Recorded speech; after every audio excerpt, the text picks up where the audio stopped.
Hey everybody, welcome to the Growing with Fishes podcast. I'm Steve, Now, Marty. and we do this podcast usually every week. We missed a week last week. Marty and I were sick, and I was running around the island down here, so once we couldn't do it on Wednesday, so because neither one of us had much of a voice, so between that and running around, we weren't able to reschedule before then. So sorry about having the week off, but we got some stuff to give away today to make up for that. So we're want to be a little bit better. We got a little consolation prize thanks to the guys over at Atria Hydroponics in Oklahoma or Kansas, I think it is Kansas, and realgrowers.com with giving out some recharge this week. I want to thank them as well. We have a whole bunch to go over this week. And a whole bunch of different video stuff to talk about. Marty, why don't you go first, since yours is you have why don't you go first? Yeah, for me, I don't really have a lot going on. Like I said, I've pretty much just been sick, and then when I wasn't sick, catching up on the stuff that I have to do at work. I did feel better the last few days, and so over the weekend I built a chicken coop for our baby chickens that we put out, so that was kind of fun to do with the kids. It's pretty easy too. It really wasn't much to it, about maybe $100 or so. Have a nice little like 3-foot by 8-foot chicken coop, and yeah, other than that, not too much going on with me. Getting ready to set up the outdoor now that I'm done with the whole chicken coop thing. So my plan is to I can run 10 plants in flower at pretty much any time, based on where I live and what my zoning is, compared to last year when I could run up to, I think, 48 plants at this same address. So legislation has definitely sort of screwed me in a major way. And that's even with my $1,500 permit, which I now have to have if I want to grow outdoors here. Not to mention, I also have to have 7-foot tall fences in order to do that. Or no, sorry, I have to have 8-foot tall fences. But since I live in Jackson County, if I want to build anything over a 7-foot tall fence, I have to have a permit, which requires plans from an engineer. So that's would even cost even more money. So that's all sort of in the balance right now. But what I'm doing right now is I can veg as many plants as I want to, inside, outside, wherever I want. The only limitations in flower. So for right now, I'm going to start all my plants like I'm going to proceed with an outdoor, and then run my 10 flowering plants inside. So they will be done by the time the outside ones start flowering, so I can sort of just bounce back and forth. So that's kind of what I'm getting set up right now. I did get some new seeds in. I have some Platinum Girl Scout cookie, which is going to be kind of fun to grow because I grew the Platinum Delight, which was Platinum Girl Scout cookie crossed with Blue Power. So I'm excited for that. So thank you, Aaron, by the way, who sent me the seed swap on those. He also sent me something called, what is it? I should have brought him. Jack Hacker, I think is what it's called. I don't know if you've heard of that. I assume it's some sort of Jack Hare cross. But anyway, Jack Hacker and Strawberry Bubba are the 3 that I'll probably be doing a little fun little pheno hunt on. And I'm going to sprout all those in the aquaponics system and do a little pheno hunt and record that. So I'll have that going in the garage pretty soon. I'll have the outdoor going pretty soon. So that's kind of my update. I haven't really posted anything because I've just been out of commission. But we'll definitely get some more videos up. And I think probably next I'll do, when I build the fish tank outside and put the liner in it, I'm going to build a relatively low profile but long bed that I'll be able to build over the top of, and line it with that same liner that I showed you guys before that I got from Global Plastics. They sent me. It's kind of just to get some exposure on their product and use it in some of my projects. I used it in that front porch system that I posted videos about, and I really like it. And that's going good too. I got I think a number of different starts going in there. really. I think I have watermelon, cantaloupe, and so I'm using it to sprout a bunch of seeds that I'm also putting in my back garden eventually. So that's kind of a nice way to be able to start some seeds, even if you have a soil garden. Aquaponics is great for that. And I just drop them in with the media, and usually within about 5 to 7 days, you see them pop up. So I do the same thing with cannabis seeds. I have no issue doing that. I think I still have a 100% germination rate by just dropping them right in the hydrogen.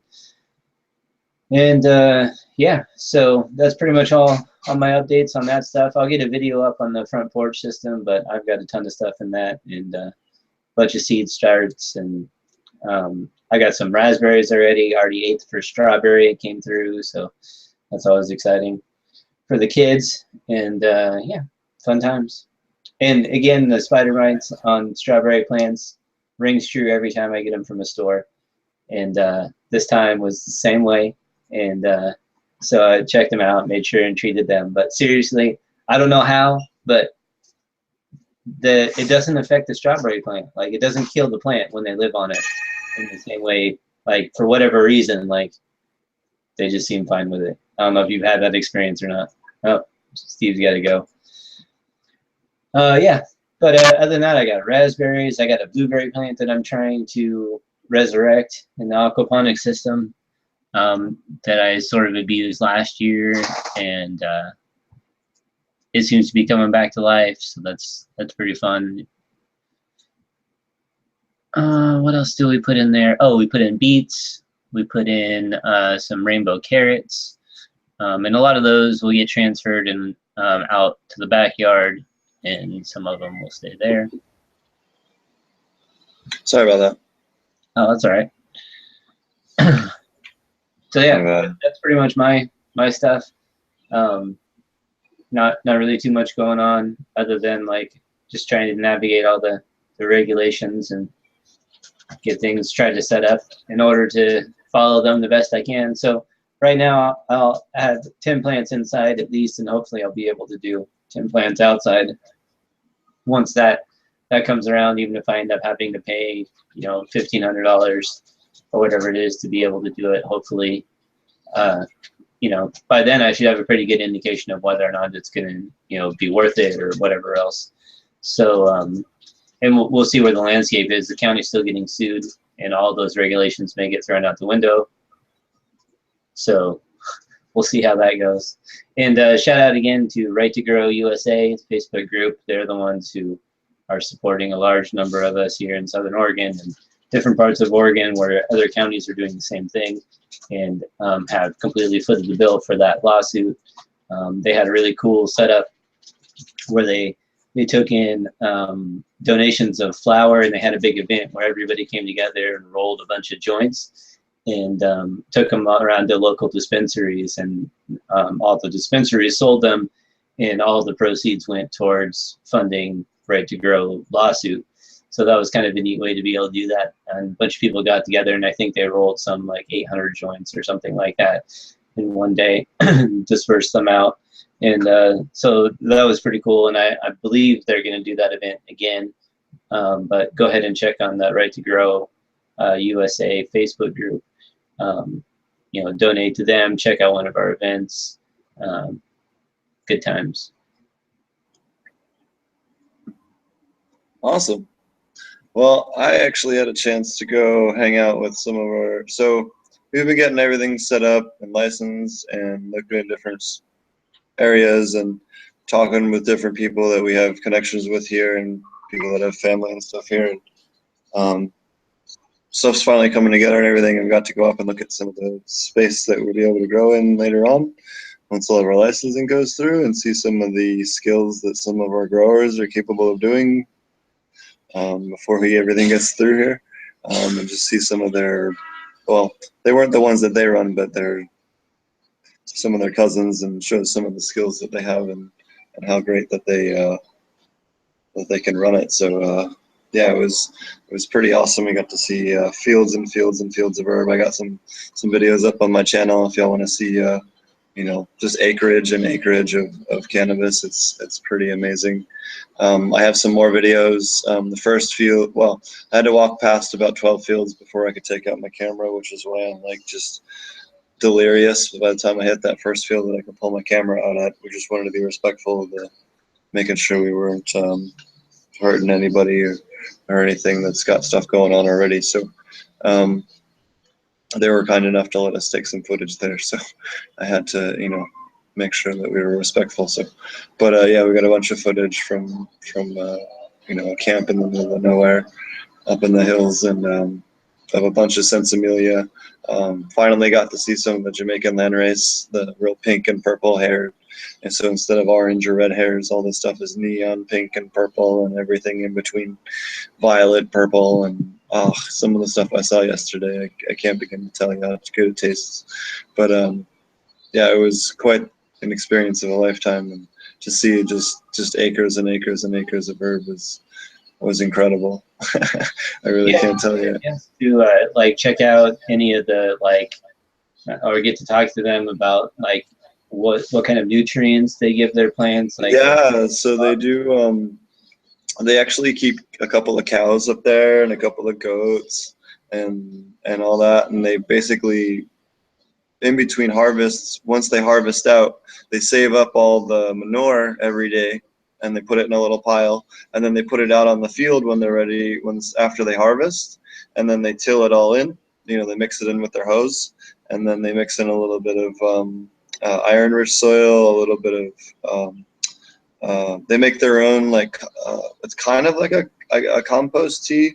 They take a little bit of goat milk and a little bit of sweet sop, or not sweet sop, sour sop, if it's that time of year, and a couple of different fruits, and they mix it in with a little bit of sugarcane molasses and water, and they put it in like a 55-gallon drum for like a month, and then they let it sit there and brew up, and then they put that on right before they put the stuff in the ground.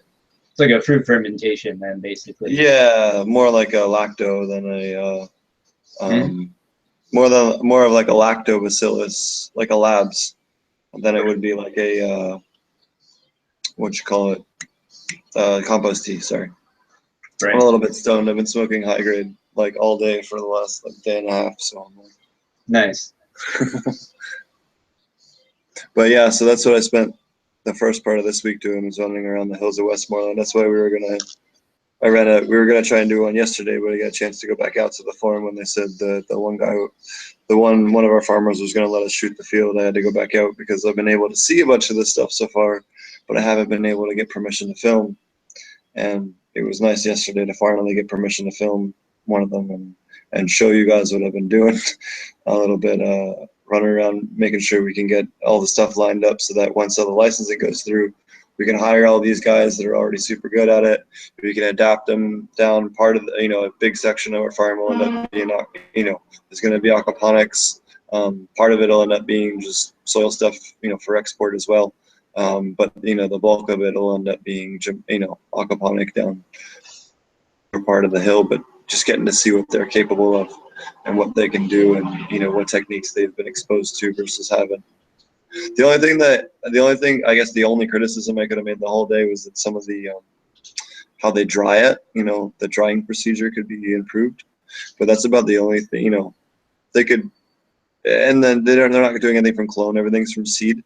They have a little breeding patch, and they breed everything out there, but then in their main fields they pull all the males, so that your stuff isn't completely seed free, but it's maybe 5 to 20 seeds per stalk, per plant maybe.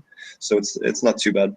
You're not getting that many seeds, so the THC level is much higher than most of the other growers. By far the best growers I've seen. We've been to a couple different grows so far, and that was by far the best quality we've seen the whole trip. And just these guys, their skill level and knowledge was much above the rest, and they're real good family members of someone we know down here that's going to be working with us. So it worked out real well to where we were able to meet them and talk to them, and get that all set up, and yeah, a whole bunch of things that I can't quite talk about yet, but Well, it seems like you could do stuff too, like that, where you could incorporate in, um, like say, just having the aquaponic system on site, you'll be able to add stuff to their existing compost. Yeah, for their breeding stock and for their mothers. So instead of them having to go back to seed stock every time, they can go plant like a, quarter of the field is this, a quarter of the field is that, a quarter or whatever, and then, we'll build out the aquaponic section and it'll be huge. But, a lot of these guys, I don't want to lug, you and I and neither of them want to lug a huge roll of liner or tanks, or that's a lot of weight worth of stuff to lug up 3 miles up into the mountains. So, um, that's why the lower part of the section will be the aquaponic, and then the upper part will be, the soil where they've been growing that way for a long time. But, it's nice to have some variety too, especially working as an export company.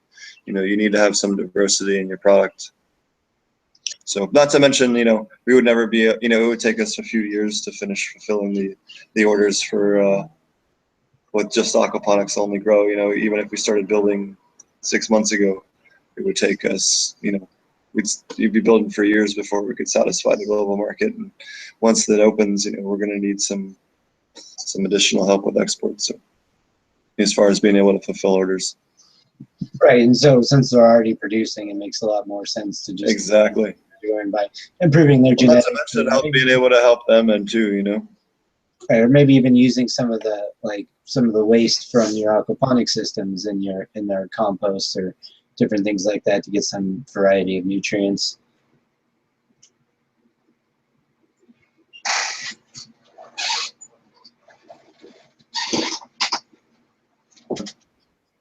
Sorry about that.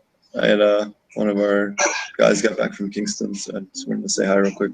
I'm not going home. It's a long trip. So.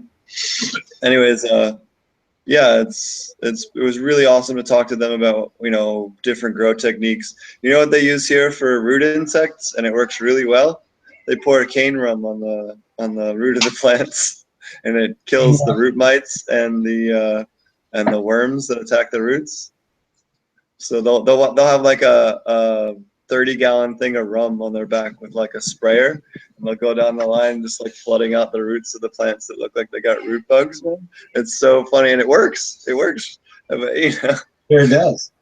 It's just funny seeing how the different methods they come up with. And I was talking to them a little bit about, I was teaching them about compost tea and how like the microbes, how many days you want to do it, and I kind of, he was teaching me some stuff. I was teaching them some stuff. And I got to meet with his head grower that runs about 8 of the different plots up there, and learned some stuff from him. And he had some questions for me, and showed him some pictures, and he showed me some pictures. And it was just much different than some of the other people I've met down here that were growing and stuff. These guys were and much more knowledgeable than the other people I met so far. So it was a really, really, really awesome experience. I'll have some more videos to post the next few days. So nice. That sounds fun. What was that? Sorry. Yeah, that sounds fun. I'm looking forward to watching. Yeah. So it'll be really nice when it's all set. Well, that sounds cool. You wanted to talk about some myths and misconceptions. Did you have some specifically that you ran into that you wanted to talk about? Yeah, so there's a couple out there. Like some people will tell you that like the only thing you need to add to an aquaponic system is fish food, and that provides all the nutrients that your plants need. That's totally false. You need to maintain things like pH. You need to maintain certain nutrient values. You need to maintain things like iron.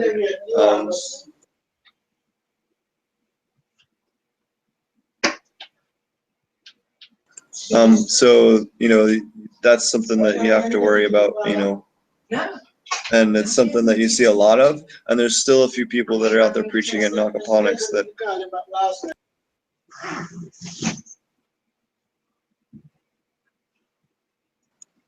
So that's the biggest things is making sure that you're adding, maintaining your pH, maintaining your iron, things like that. And there's different ways to handle it. I know like you like doing the compost teas in labs more heavily, and I like doing the more mineral nutrients, and going a little bit lighter on the labs and the compost teas. Still using them, but using them kind of as like a a booster to the nutrients. And we just disagree in that particular method, but we both get great results. But people out there that are still preaching you only need to add fish food and you can ignore everything else. That doesn't work for cannabis. It might work for some lettuce stuff for a little while, but after about 6 or 8 months, it's just straight up not going to work. So anyone that tells you that doesn't know what they're talking about. The other thing is that if you see any commercial, and I wish I could tell you guys more than this, but I can't. But if you see a commercial, why I'm going into this, if you see a commercial aquaponics company out there who has only done lettuce systems, and they tell you they know how to do cannabis, laugh at them and walk away, because right now I have a couple of them that are ending up as my customers, and yeah, so don't believe them. Go to somebody that actually knows what they're doing, because they have cost a couple of companies a whole lot of money. Right, and I think it's important, that there's a big difference too between like the nutrient profile, commercial growing and on a mass level, or even not even necessarily like larger commercial, but just large systems versus small ones, and how different. Not everybody's water is the same, I guess, is what it comes down to. Like, I have well water, which we've talked about before, that has a lot of different minerals in it already. So I can get away with a lot of stuff by just basically doing a water change in a lot of different areas to make up for a lot of the stuff that you would have to add if you were starting with, say, rainwater or distilled water or city water, which has basically been stripped of everything. You don't add anything in with it. There's nothing that comes with it. Every time I add water, I get a number of different deposits that come along with it, and I have to deal with that. And whereas other people might not have to deal with certain aspects of it, like for instance, I deal with having a high pH and a large amount of calcium carbonate in my system, which sounds great, but also has its downside when there's too much of it in there. So I just have different concerns because my water is different, and that's going to be the same. If I moved somewhere else, I would have different problems to solve. So that's, I think that's one of the things that you really have to remember, is that you can't necessarily just go look online and say, look, if this person did it like that, that's going to work for me. That's not necessarily the case. No, that's a great point, actually, on exactly what you're saying. Everyone that's growing seriously at home, take a water sample of your tap water or well water or whatever you're using as your water source, and go get an agricultural water test, so that you know what metals, what minerals, what nutrients you have in your system, so that you can balance your aquaponics water around that, because you're going to keep putting that water and those nutrients in over time, and the only export you have from that is plants or doing water changes. So if you have something like I'll give you a great example of some stuff that comes up hot once in a blue moon that I've seen in different agricultural water tests is uranium. Every once in a blue moon, you'll see uranium will be a high one in people's water sources. If you have high uranium, you're going to be needed doing water changes in your tap water, there is an acceptably high amount of radium that can be and uranium that can be in your water, but you don't want that in a closed loop system where it's building up over time. So if you have that, you're going to have to do water changes occasionally, change out 10-20% of your water to physically export that out of your system. On the other side is, you might find out you have high calcium or high iron or or phosphorus or whatever, and you're not going to have to supplement that, or you're only going to have to supplement that a tiny bit.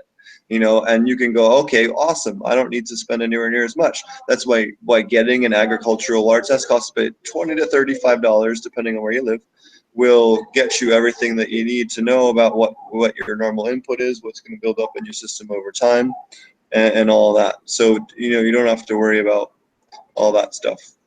Right, and so for some people who might not understand it or have not gone through it yet, or understand why a closed loop system is different, it's because when you have evaporation in every system, so what's evaporating is just the water, and what you're putting in is not just water. Like in my case, I get mineral buildup in my system because I'm putting in water that also has minerals in it. Minerals do not evaporate.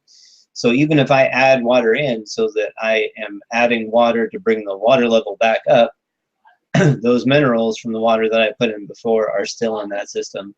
So understanding where you're starting can give you an idea, like you were saying, what's going to build up in the system. So if you're not consuming it, then it's going to build up. So if your plants don't need it and aren't using it, and you're not growing something that is going to consume it, then it's going to start building up and can cause you problems, in the same way that if you're using a lot of something, like if you don't have a lot of iron in your well water, but you're growing a ton of strawberries, then you're probably at some point going to have to supplement that at some point. So knowing where you start out will give you a great advantage in knowing what you're going to need to supplement, and how much. from doing, you know, like if you've got, like I know I'm obviously not going to have to supplement nearly as much calcium into my system, because I already have a lot of it that comes in my well water. So, you know, if anything that I was going to add, I would probably be, you know, adding something that didn't necessarily have a lot of calcium in it already. Sorry about that. A little bit of background noise. That's all right. But the other thing is too is that, you know, to making sure you know how much to supplement. You know, if you have a high available P2KO2, which would be like your phosphorus, or not P2KO2, I forget what the molecule is. Anyways, you know, or you know, XYZ, we'll just use an example. You might need to adjust your iron dosing to be half of what it is, or half of what you normally would be, because you're constantly inputting a high amount of available iron. That's why getting that tested off the bat is so important. Trying to think of any other examples. Right now I have somebody else that's having a little bit of an issue with salt.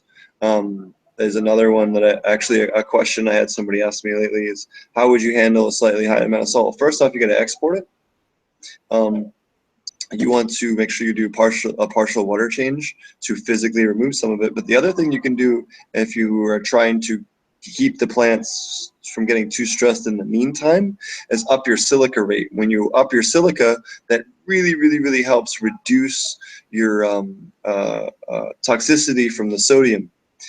There's quite a few different published studies you can read on it in soil and hydroponics on adding and making sure your silica is at least 80 parts per million to 100 parts per million will dramatically reduce the amount of sodium stress on your plants. Cool. And that's one of the other, you know, questions I've seen lately.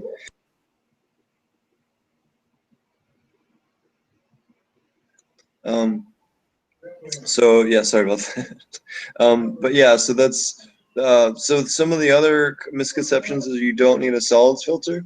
You know, you do need some kind of catch basin, either a bag or a media. You know, you can, if you have a real small system, you can get away with just a media bed. But if you're doing a larger system, you really do need some type of solids filter. When the USDA guidelines come down at the end of the year, if you don't have one on your system, you're not going to be allowed to sell anything out of the system to the public if you're looking to do commercial. That's another one of the ones that's commonly put out there, is you don't need solids filtration at all, especially in raft systems. You do, and the USDA is going to require it by the end of the year. So, you know. Yeah, I think if you have a raft system, then you absolutely need one. You know, that's for sure. I mean, obviously, media beds are filtration. I mean, that's sort of what they're. Just depends on your load. You know, if you're running like a commercial level load, you'll have too much waste. But as long as you're doing a small home system, it's no problem. Right, and so yeah, I would say it's definitely accurate that every system, even a small one, needs some sort of solids filtration, and even. But in small systems, especially in most of the ones that I build, you know, media beds are just fine. And then you do that. You know, at some point, I'm probably going to have to clean them out. Whether, like for instance, what I do a lot of times is if I have a bed that I feel like is getting particularly clogged up, then I'll raise up the siphon so that it comes up above the level of the media, and I'll essentially flood the bed and work out and which makes it very easy to get in and just sort of stir up everything, and I'll just pump that stuff right out into like a separate barrel or something. I'll be right back. I gotta take care of something real fast. I apologize. This is something I can't get around at the moment. So I'll be right back, guys. Sure, no problem.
Alright, I'm back. I don't know if Marty is or what had happened. I apologize for the delay there.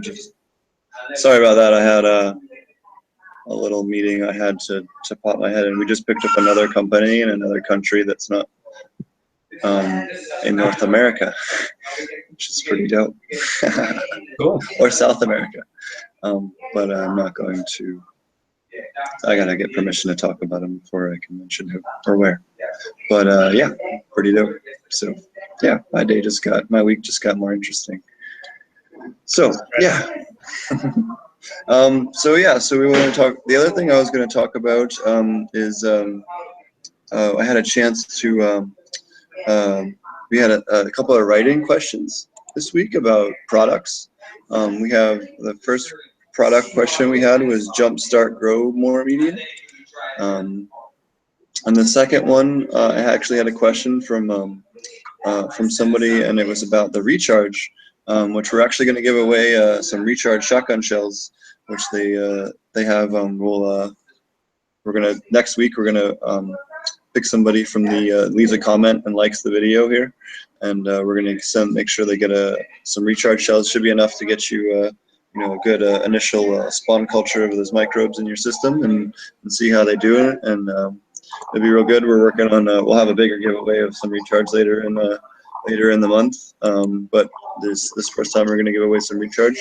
But recharge is a great microbe. I've actually had a chance back when I worked at Aquaponics, or Scotty over at Real Growers was kind enough to give us, I think it was like a 5-pound bucket of recharge, and we tested the crap out of it in 500-gallon systems against another a control in aquaponics, and had a real good results.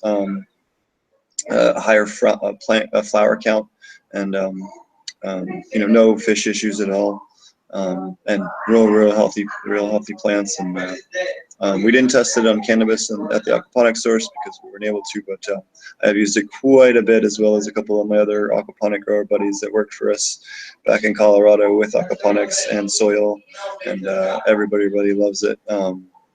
Real good. Yeah, make sure you leave a comment and check out realgrowers.com if you're looking to buy more. And the other one is the Jumpstart by Grow More. Let me pull that up here. I had an interesting fruit I wanted to mention to y'all this week. I know normally we do the plant of the week. Instead, I think I want to do a fruit this week. There's this plant here called a sweet sop, or they call it a sugar apple. It looks like a hand grenade back in the US, and they're about to come into season. They're white fruit on the inside. Man, is it good. It is my absolute favorite thing in the world. So I'm here looking at this Jumpstart, and I don't see anything that particularly concerns me. I would be cautioned that you are adding a lot of vitamin B, so I don't know if I would want to use it every week, but definitely as in every other week or every third week would definitely be fine, although you do run the risk of adding a little too much vitamin B into the system, which it speeds up fish just as much as it does humans, and there's no regular export or break, it takes a while for that to break down. So I would worry about that in the system. But aside from that, I don't see anything else in the MSTS here that would overly concern me as far as that goes. And then we had a contest last week about another batch of Atria nutrients. Let me go back and hit that real quick. Did you have any other questions this week from people? Well, somebody asked in chat about if the cannabis growing was going to require, what was it? Oh, solid filtration. You were talking about the solid filtration that's going to be required in agriculture, and so he was just asking about that.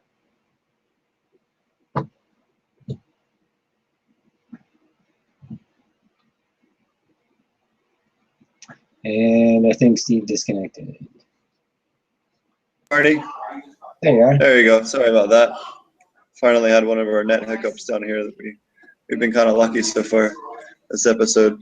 I wrote that little script that reconnects it when it does this. Nice.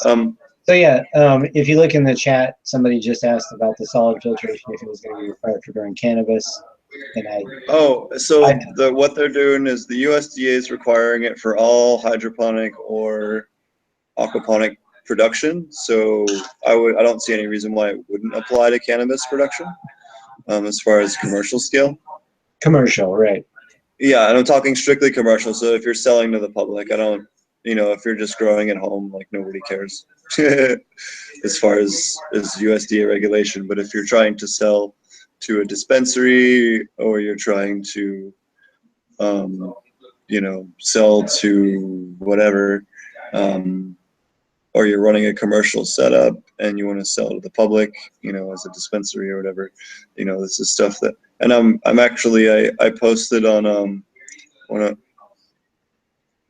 I'm trying to get this fixed. I was trying to pull it up here to show you guys, and I can't get it to work. But anyways, I'm waiting for my buddy of mine to send over a copy of the USDA guideline regulations, because they seem to have pulled them down after the comment period. So I'm actually going to post them up in the aquaponic cannabis guide, or aquaponic cannabis growers Facebook, in the files section. Once he gets those over to me, I'll make sure they get up there this week. And then anyone that's curious about what the upcoming regulations will be can hop onto Facebook and download them for themselves. I know that I've been trying to get a hold of them this week myself, because I want to make sure that if and when the U.S. market opens, that we can automatically be following U.S. standards, so that I don't have to go and change my whole plumbing and a bunch of other headache that I don't want to do later. So I'd rather just, if we're going to be starting to build stuff from the ground up down here, I'm just going to build it to the standard and do it that way, rather than worrying about it. Because eventually, look, right now our main markets are going to be Canada, and for export from Jamaica are going to be Canada and Spain and another country that will be named shortly. But eventually the U.S. market's going to open up. So we got to prepare for that, or not even that, but we can say we're held to a higher standard. We're following U.S. law in regards to cleanliness and regulation and everything else, and just to have a better product. Regardless of what you're growing on a commercial scale, you're going to need solids filtration anyway. So it's kind of Exactly. Kind of point, I guess. So, trying to think of what else we have. John Resnick says, "Nice Jamaican gardens." Oh yeah. Thanks. Yeah, well, I have some more video actually. So that was just the young fields. I have some video, some stuff that's in flower, about ready to harvest. Everything is just neon pink and purple hairs, that nice Jamaican landrace that you don't get anywhere else. So yeah, we'll have a bunch of stuff to show. I have a bunch more videos. I have at least 3 or 4 more videos of that particular field. I'm actually going to go look at one that is supposedly about 4 times as good as that one on Saturday, and I'll see about getting permission to film there. And if they let me film, they're supposed to be even better than the one that we got. It's a new company we just picked up working with, that is already working under one of the research licenses down here. So we don't have to wait for our other license, but I only found that out about half an hour ago. So I have to go, once I'm done this, go find out more about that. We have a meeting with them on Saturday. Then we have another huge meeting with another potential huge grow down here, closer to Negril next week. That once that all goes through, I'll have some pretty more exciting announcements. But it's kind of, I don't know, it's ridiculous. It's like the Wild West of weed down here right now. It's kind of like that everywhere, I guess, is the world market really starts to open up. You saw the changes the last time they had their big global meeting. Where they specifically, I think you posted some information about it, right? About what? The last time that who was it? I'm drawing a blank now on the national, or not national organization, but the global organization. Oh, the UN. The UN met to change the export laws to allow for weed to go from country to country legally. So right. So you're starting to see the, it's like a global tone about it, and well, not only that, I mean, the U.S. market, hopefully going to open up soon as well. Not only that, I mean, look at the you have a way to finally bring a whole bunch of people that are lower income out of poverty for the first time. Jamaica could not grow enough weed to supply the global market. As far as if Europe and the U.S. and Canada legalized, there's a huge demand for Caribbean herb. Not to mention they can grow year round without lights, and climates here is good. All you gotta do is keep some mothers and veg and put your clones out to field and go go go go go. You don't even have to grow from seed, if you want to get consistency, which is what we'll get these guys going to do. Right now, they're just pulling the male. So they got the idea down in Sensimilia. You could be a little bit more efficient on it.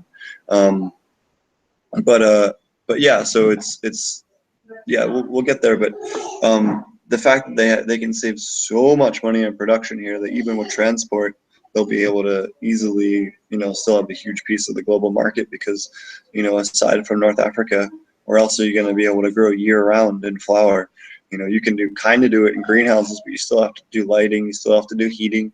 That's thousands of dollars to the production cost, which is something they just don't have to deal with here. Maybe Mexico could kind of compete, but they have so much problems with their own, cartels and everything that it kind of gets in the way. Whereas Jamaica has some problems with crime, but it's not as bad as people, you hear sometimes people make it out to be. I've been around the whole island now. I hang out with people of all different incomes levels and classes, and it's not that bad. It's just like the United States. You stay to certain neighborhoods because they're bad. It's no different than Chicago or New York or Philadelphia or Baltimore. There's just certain areas you avoid at night. Just be mindful. Don't go wandering around waving around money with a ton of, flaunting what you got. It's, just don't be stupid, and it's no more dangerous than anywhere else I've been. So, maybe it's slightly so. I mean, even in Acapulco, went there for my honeymoon, and it was the same way. Some places were really nice, and most neighborhoods were at least pretty nice, and some of them were really not. So, I'll tell you what, though, once you get away from the cities and get out into the country where the real Jamaicans are, it's so much nicer. Everyone's super nice. Couldn't help you enough. Couldn't be kind enough. Couldn't be welcoming enough. Just want to give you food and beer and weed. It's a good time. I really can't speak highly enough about how amazing the people of Jamaica are, especially the farther you get from the cities. Nice. That sounds awesome, man. Yeah, and once we get it all set up down here, we'll have a place for people to come down and visit and see all the different stuff that I've been seeing and learn and everything. But that won't be till probably next year sometime. But that's the plan. We're actually looking at some places down on the beach. We're looking at a property down on the south end of the island where we'll be able to have a training facility where people can come down, sit on the beach, smoke a bunch of weed, learn how to grow, swim in the ocean, dive a reef, and have a good time for like a week. Have real nice catered food and everything, seafood and everything. So that's in the works as well. So it'll be dope. Yeah, teach people how to grow aquaponically rather than coming to a class in the States or to sit for a weekend in some stuffy room. They'll be able to come have a nice vacation and learn at the same time, for 4 hours a day or whatever. And, maybe in the afternoon we'll go see a field up in the mountains, or we'll go out dive a reef, or we'll go for a boat ride, or, it'll be a good time. John says that sounds like a hard life. Oh yeah.